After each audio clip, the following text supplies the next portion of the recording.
Lis, lo kan sahabat gue. Masa gue kasih harga? Buat lo gratis. Wah, lu baik banget, Mon. Nggak nyangka di Jakarta ada orang yang berhati mulia kayak lu. Meski muka lo nggak mulia, tapi hati lo mulia, Mon.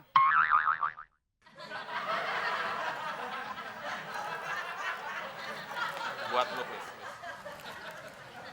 Wah, gimana gue membalas kebaikan lo nih, Mon?